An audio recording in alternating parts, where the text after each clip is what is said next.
There's something about Harry Potter that makes life richer. Like when things get really dark and times are really hard, stories give us places we can go where we can rest, feel held. Talvez esse seja um dos melhores vídeos do meu YouTube. Porque hoje, meus amigos, a gente vai falar de Harry Potter.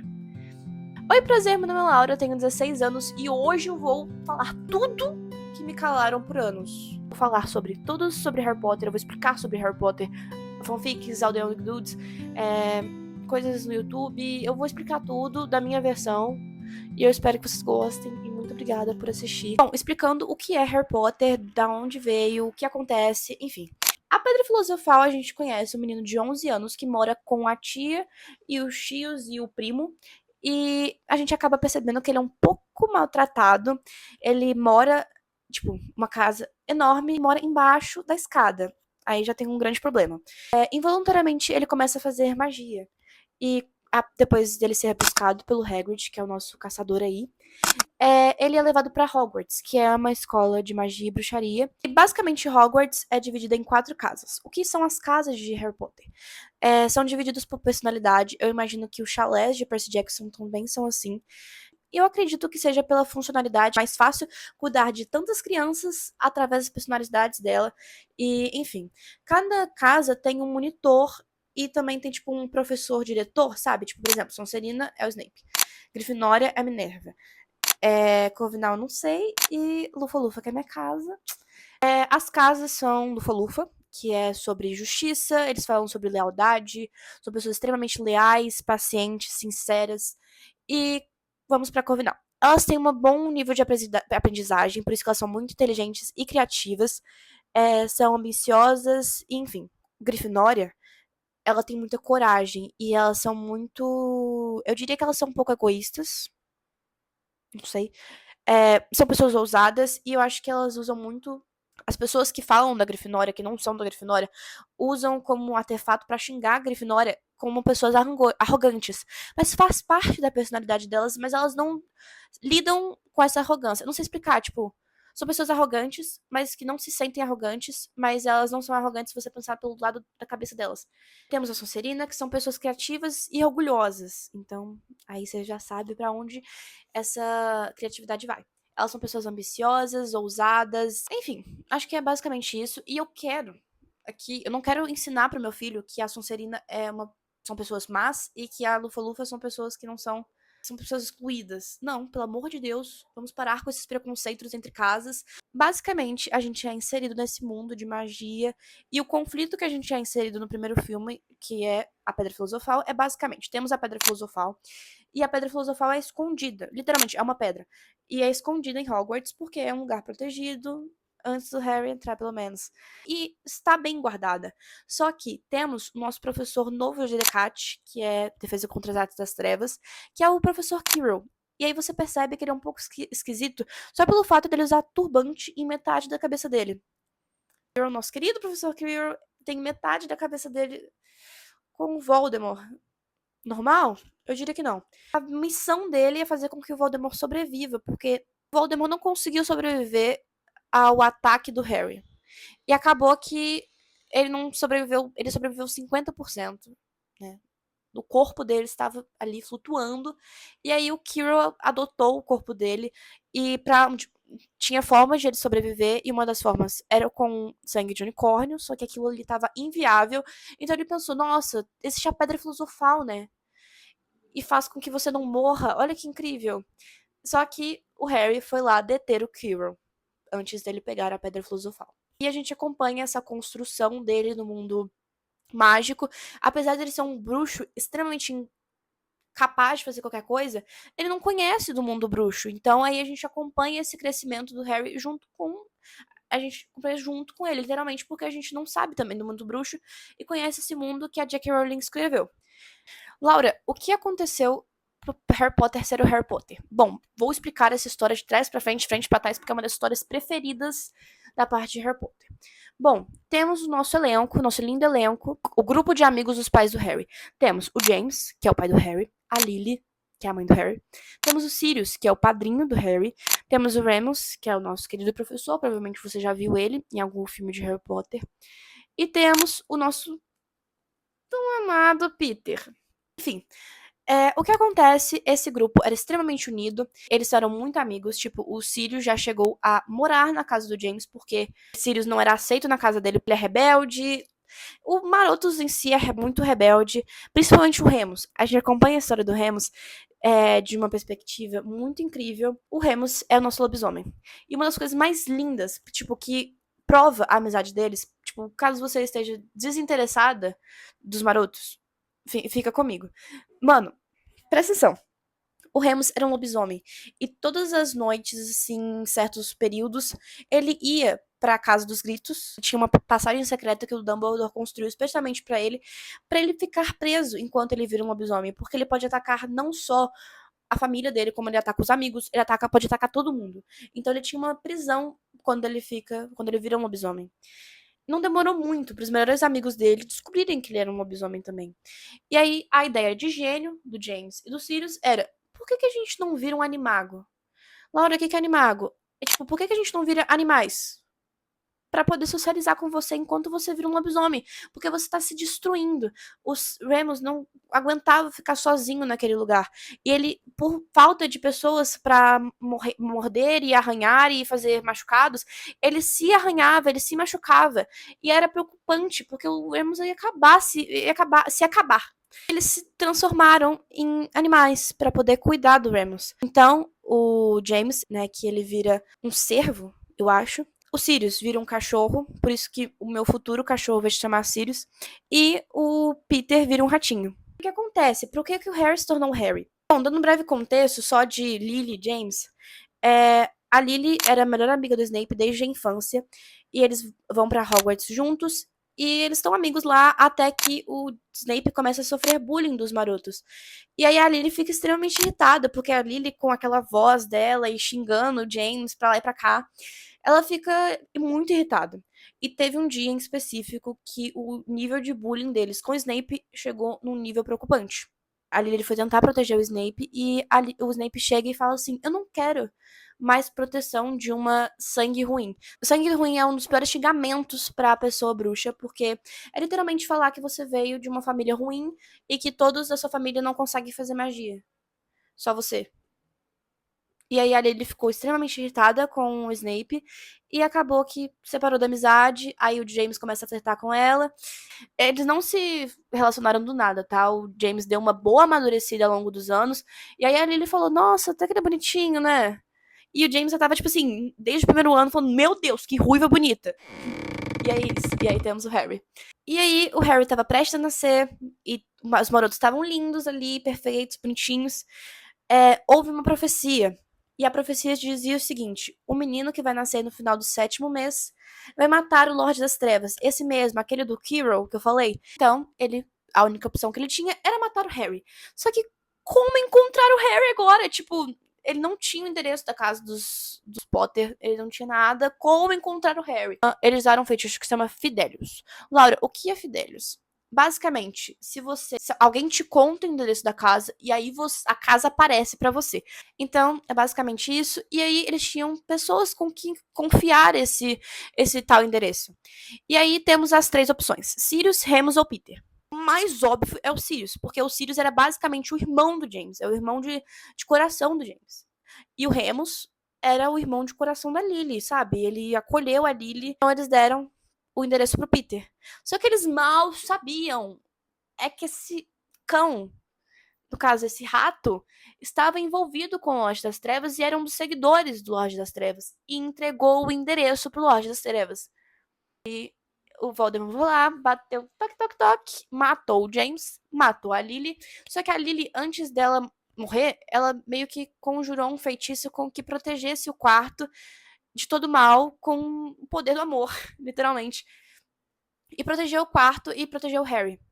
E aí o Harry não morreu e ricocheteou o feitiço através dele mesmo, bebê, dentro de um berço, ricocheteou o feitiço e o Voldemort virou pó. Aí você me pergunta: Laura, e o Peter? Tipo, o que aconteceu com o Peter? O negócio era tão óbvio que era o Sirius que todo mundo acreditou que o Sirius tinha o endereço. E aí o Sirius foi tirar satisfação com o Peter. Tipo, você matou os meus amigos. E aí, quando o Sirius chegou lá pra bater na cabeça do Peter, o Peter criou uma explosão, matou alguns trouxas, pessoas não bruxas, matou algumas pessoas não bruxas, pegou o próprio dedo, cortou, deixou na cena do crime e fugiu como forma de rato, incriminando o Sirius e deixando ele preso em Azkaban, que é uma das prisões mais fortes ali, né? Que não deixa as pessoas fugirem, por 12 anos. Então, por isso que o Halloween é uma data tão importante para os fãs de Harry Potter, que foi a data com a qual tivemos ali nossa morte dos queridos Lily e James Potter. Uma coisa importante que me fez gostar tanto dessa parte da história é o All the Young Dudes. Ao contrário da J.K. Rowling, que podia gastar todos os neurônios dela, escrever uma história linda e ganhar milhões, rios de dinheiro, não. Ela não fez isso. E aí, uma pessoa incrível criou uma fanfic maravilhosa que chama All the Young Dudes. E aí, essa fanfic ficou tão conhecida que virou livro. Só que ele não pode ser publicado. Por causa da J.K. Rowling. E aí, a J.K. Rowling não deixa publicar, lógico, né? A história dela. As personagens são dela, né? E aí, a nossa querida fanfiqueira tá lá. Eu leio esse livro, eu tô lendo o primeiro. E é lindo, gente. É uma coisa linda. E a gente baseia toda a nossa história de Marotos nessa história. E é basicamente a Wikipédia de Marotos é essa história. É tão triste porque eu sei que no último livro, o Remus é o único sobrevivente do grupo, né? O James morreu, a Lily morre, o Sirius tá preso, o Peter virou o Peter, né? Peter traidor. E aí o Remus é o único sobrevivente. Ele fica sozinho no mundo e deve ser uma sensação horrível ler essa parte da história. E eu não tô preparada psicologicamente, então eu não vou terminar de ler. Essa é a parte All the Young Dudes da história de Harry Potter e é incrível, gente. É incrível. Você tem um casal lindo entre os Remus e os Sirius. Aí você fica, Laura, do nada viraram um casal. Não, não é do nada. Ué. Agora eu vou começar a parte legal desse vídeo. As piores cenas de Harry Potter. Em quinto lugar, o beijo do Harry e da Gina. Esse beijo é xoxo, capenga. A Gina é uma das melhores personagens, mas no filme, ela perde tanto da personalidade dela, sabe? Ela é grifinória, ela é uma pessoa forte, ousada, e ela perde uns anos da vida dela achando que tinha que ser a pessoa perfeita pro Harry e que tinha que se comportar e fazer as coisas certinho. E aí a Hermione chega e fala assim: Gina, é só ser você. Seja você que o Harry vai adorar. Tenho certeza. Dito e feito. O Harry adorou, caiu nos braços da mulher. E a história deles é linda. Só que no filme isso é retratado tão jogado. É uma coisa assim. Parece que eu joguei uma bomba. Eu só beijo ele. Tipo, ela fala, fecha os olhos. E aí ela vai lá e beija ele. E aí ela fala assim: se você quiser, eu posso deixar isso como um segredo nosso. Em quarto lugar, temos a cena do cadarço. Porque sim, a Gina para conversar no Harry do meio da escada da casa dela e desce, ajoelha até ele e fala assim: o seu cadastro tá desamarrado. E ela vai lá, amarra e sobe, levanta, olha pra ele e foge. E vai embora. Eu vou deixar um print dessa bomba. Em terceiro lugar, temos a cena de Relíquias da Morte em que Harry e a Hermione se beijam. Sim, isso ocorre. E é uma das piores cenas possíveis. Por quê? Isso acontece porque o Rony, um dos pesadelos dele, é o Harry e a Hermione serem um casal. E acaba que ele meio que vê isso acontecendo nos sonhos dele. Eu não sei como explicar de uma forma resumida. O Voldemort é o Lorde das Trevas porque ele é uma pessoa extremamente forte, tá? E aí, uma das formas dele deixar um seguro de vida, né? Ele cria Horcrux, que é basicamente, ele divide a alma dele em vários objetos ou pessoas. E ele deixa em vários objetos. E um dos objetos é um medalhão da Sonserina. E aí, o objetivo do Harry no final do filme, né, no final da história, é matar todas as Horcruxes pra aí ele matar o Voldemort, porque aí ele acaba de matar o Voldemort de uma vez. E essa Horcrux, esse medalhão da Sonserina, ele basicamente te deixa extremamente chato e mal. E aí tem uma cena horrível que é o Rony, tipo, ele pegou o medalhão da Sonserina e usou. Porque eles tinham que usar, porque senão eles não conseguiriam acabar com esse medalhão. E o objetivo deles é explodir o medalhão. E aí o Rony usou o medalhão. E ele chegou no Harry e falou assim: You think I don't know how this feels? No, you don't know how it feels! Your parents are dead! You have no family! E aí o Rony foge. E aí, quando eles foram destruir, o Rony quem destruiu esse medalhão. E aí apareceu um dos piores pesadelos da vida do Rony, é que o Harry e a Hermione se beijem. É alguma coisa que aconteça com esses dois. Não é uma cena concreta, é só um vulto. E é horrível, sabe? É horrível, é horrível, é horrível. Em segundo lugar, das piores cenas de Harry Potter é o beijo da Cho e do Harry. Quem é Cho, Laura? Cho. Primeiramente, que a gente pode pegar essas cenas de baixo, é tudo por relacionamento do Harry, né? Não é ciúme, gente, eu juro. Eu juro que quem eu quero não é o Harry. É o Fred.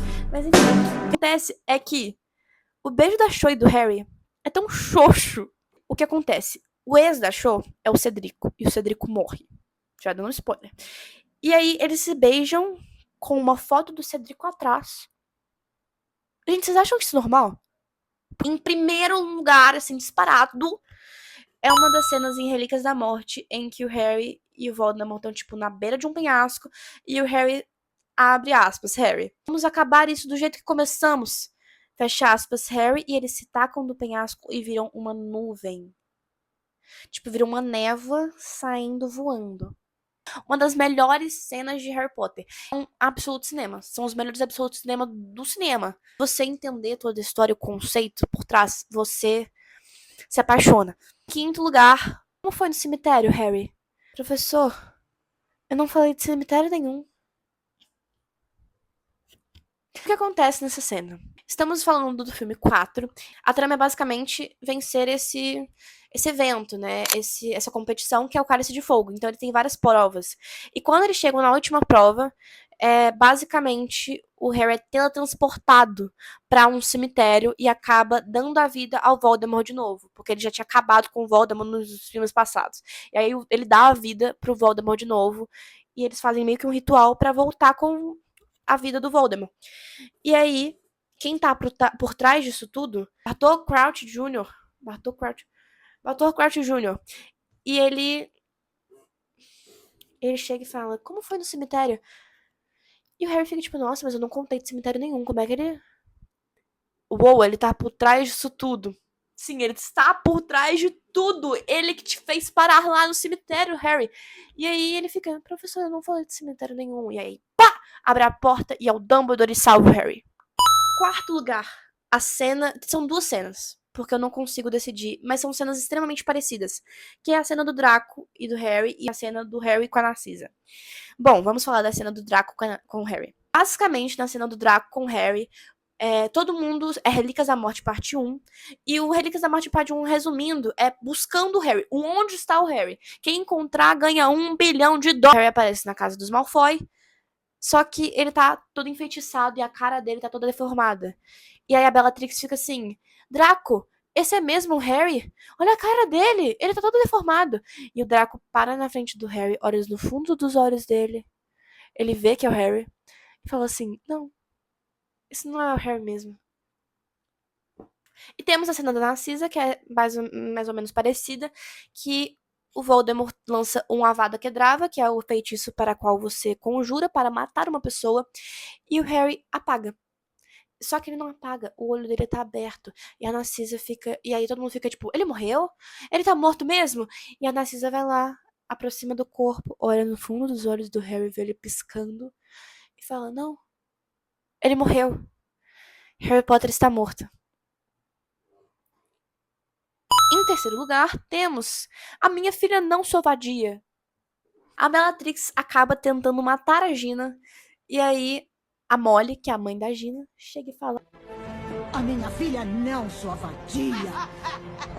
Eu amo a Molly. Em segundo lugar, temos o motivo de tatuagem de várias pessoas. Se você vê uma pessoa na rua com um always no braço, é Harry Potter, tá? É Harry Potter.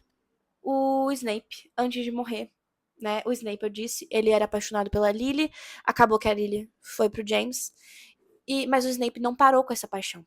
Snape, antes dele morrer, ele fala, você tem os olhos da sua mãe, e entrega pro Harry um frasquinho de uma coisinha, um pó brilhando. E o Harry, inteligente como ele é, foi na sala do Dumbledore. Basicamente, no mundo mágico de Harry Potter, a gente consegue rever as nossas memórias como se elas estivessem realmente lúcidas ali na sua frente. Ele vê todas as memórias do Snape com a Lily. E uma das memórias é ele com o Snape com Dumbledore. E aí o Snape conjura o feitiço do patrono, que é um feitiço que você faz e você usa as suas memórias, as suas melhores memórias, para conjurar esse patrono. Se você quiser flertar com uma pessoa fã de Harry Potter, chega nela e fala assim: você é a memória mais feliz do meu patrono. Como conquistar pessoas fãs de Harry Potter, com Laura Cardoso Moreira.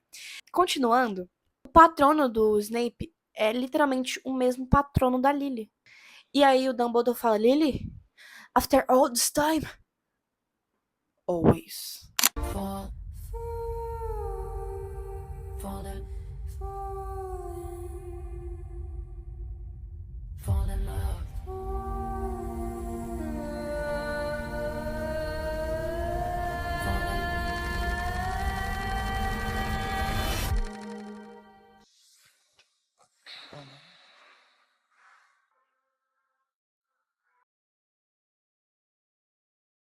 Lily, after all this time. Always.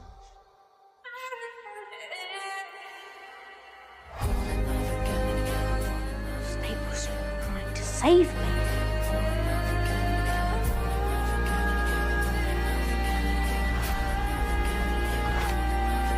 What will you give me in exchange, Silvers? Anything.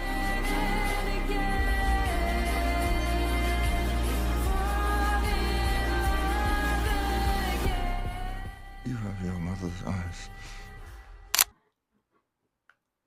É uma das melhores cenas. Eu odeio o Snape. Eu sou uma das pessoas que sou hater do Snape. Mas essa cena é linda. É tipo linda, linda, linda, linda. Top 1.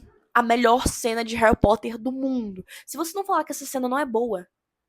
Estamos no cenário de Relíquias da Morte parte 2, antes da guerra entre Harry e Voldemort. Melhor cena de Harry Potter de todos os tempos. Severo Snape junta todos os alunos do castelo. E aí ele fala: veio ao meu conhecimento que Harry Potter foi visto esta tarde em Hogsmeade.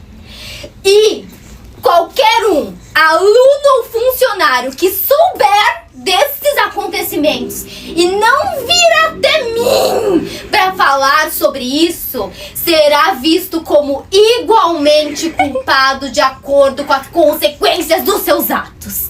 Aí ele fala: se alguém aqui souber sobre os movimentos de Harry Potter, dê um passo à frente. Agora. E uma pessoa dá um passo à frente. E quem é a pessoa que dá um passo à frente? O Harry Potter. Cara, Grita. ele falou: se alguém souber dos movimentos de Harry Potter, dê um passo à frente. E o próprio Harry Potter dá um passo à frente porque ele estava infiltrado em Hogwarts. Cara, que cena. Aí ele fala: como você se atreve a ocupar o lugar dele?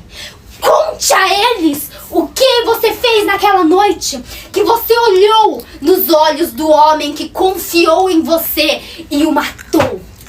Conte a eles. Aí Severo Snape pega a varinha e aí todos da armada de Dumbledore, porque eles entraram junto, pegaram a varinha, armada de Dumbledore e Ordem da Fênix. Na hora que o Snape pega a varinha, a McGonagall faz assim, ó. Joga o Harry Potter pro lado. E aí sabe o que ele faz? Ela começa a jogar feitiço no Severo Snape. Joga feitiço. Severo Snape sai pela janela e ela grita: covarde! E acende as luzes do castelo. Cara, melhor cena do mundo. This is absolute cinema. É uma das melhores cenas de Harry Potter.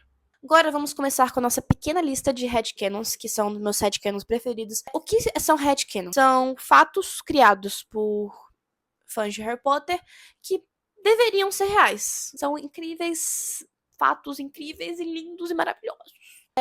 Todos do Fred e do George. Nossa, gente, o Fred e o George são gêmeos Weasleys e eles são incríveis, eles são um dos meus personagens preferidos. E o Fred morre. Tem vários headcanons do Fred e do George, como, por exemplo, um dos meus preferidos é que quando o Fred morre, o George abraça todas as pessoas, mas o único abraço que ele queria era do próprio irmão. Ele dançou no casamento da Gina com Harry, o George dançou 2 vezes para significar que o Fred quem estava dançando. Em todos os casamentos dos Weasleys, eles guardaram uma cadeira a mais, que era pro Fred. O George nunca conseguiu conjurar mais o patrono porque todas as memórias felizes eram com o Fred. O George, por muito tempo, parou de se olhar no espelho, porque ele viu o próprio irmão. Ele olhava para o espelho de Ozersed e não via nada além do próprio corpo, mas ele não estava vendo ele. Ele estava vendo o irmão, porque era um desejo mais profundo do coração dele, era que o irmão dele esteja de volta. Eu não tenho mais palavras para falar neste vídeo aqui. Tem um que eu acho lindo. Lindo, lindo, lindo. Bom, temos a Molly, que é a mãe dos Weasleys, e a Lily, que é a mãe do Harry. E a Lily morre, e aí o Fred morre. E aí a Molly, ela vira meio que uma mãe pro Harry desde o início da história. A gente vê ali a Molly como uma mãe pro Harry, e é lindo essa conexão que os dois têm, né? E aí, quando o Fred morreu, a Molly escreveu, tipo, uma carta pra Lily, uma carta falsa pra Lily, porque a Lily não tava mais lá. Ela escreveu assim: espero que você cuide do Fred, o quanto eu cuidei do Harry. A Molly dançou com o Harry no casamento deles e falou: não estou dançando por mim, estou dançando pela Lily. Todos os headcanons são de coisas que aconteceram depois da guerra, né? Bom, um que eu acho incrível é que o Remus, que é basicamente o quase padrinho do Harry, né? Porque o padrinho do Harry é o Sirius. Bom, no terceiro filme, o Harry estava no vagão com o Remus, só que ele estava dormindo. E a Hermione e o Ron. E acaba aparecendo dementadores, que são bichos que basicamente sugam a sua alma, sua felicidade, e destroem ela, e eles se alimentam disso, né? E aí acaba aparecendo esses bichos, esses dementadores, no trem. E aí o Remus, do nada, aparece assim, pá! E aí, enfim, depois de lutar com eles e blá blá blá, salvar o Harry, o Remus fala: eu só vou falar com o motorista do trem pra ver se tá tudo bem e tal. E aí tem um headcanon incrível que eu acabei de ler, que é: ele não foi falar com o motorista, ele foi numa cabine vazia chorar, porque acabou de ver o rosto do melhor amigo depois de 13 anos. O James é a cópia do Harry. E falar que o Remus saiu do vagão pra poder chorar é uma das coisas, assim, que eu vou pensar durante a noite por muito tempo e vou chorar também. Oi, aqui é a Laura da edição pra avisar que eu passei os últimos 9 minutos dessa gravação falando o quanto Harry Potter é importante pra mim e o quanto foi importante pra outras pessoas, só que simplesmente o áudio não quis gravar, acho que ele tava com raiva de mim e eu tinha feito isso 2 vezes. Enfim, basicamente eu queria agradecer por ter visto esse vídeo e falar o quanto Harry Potter é importante pra mim e fez diferença na vida de muita gente, porque, como eu disse no início do vídeo, como a Emma Watson diz, Harry Potter acolhe pessoas, e eu acho que Harry Potter acolheu a minha vida, a vida das pessoas e a vida de muita gente que estava na sala de cinema comigo vendo Harry Potter e o Prisioneiro de Azkaban, chorando porque não teria o Sirius nos próximos filmes, e provavelmente algumas crianças que estavam lá se apegaram um pouco com o personagem, como muita gente se apegou.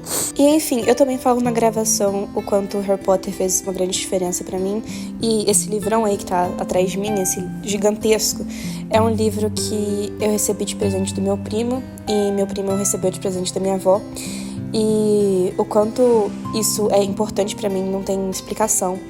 Saber que a minha avó guardou o dinheiro dela pra poder dar esse presente tão especial pro meu primo deu vontade de ver eu chorar, e eu chorei várias vezes nesse final de vídeo. E pra finalizar, eu queria agradecer aos meus pais, que eu sou muito grata por eles terem dado a oportunidade de eu ir para a Universal e ter visto aquele mundo de perto, e foi uma sensação inexplicável, que eu realmente não consigo explicar o como foi incrível ver tudo que eu sonhava ali na minha frente, parecendo totalmente real. E foi lindo, eu só tenho a agradecer pros meus pais. E por fim, eu queria falar que eu não só gravei esse vídeo pra mim, pra eu ficar feliz de alguma forma, e também pra, sei lá, meus filhos no futuro verem quanto essa saga é importante pra mim, mas também pra mostrar que eu amo Harry Potter numa coisa inexplicável, quanto que eu gosto disso, e tentar passar esse amor pras pessoas que eu gosto, pra elas verem realmente o quanto eu me dedico nessa paixão de Harry Potter e tentar mostrar um pouquinho desse lado delas, desse lado meu pra elas. E, enfim, é isso. Muito obrigada por assistirem. Eu faço parte do Harry Potter. Fico 5 segundos. Tudo bem.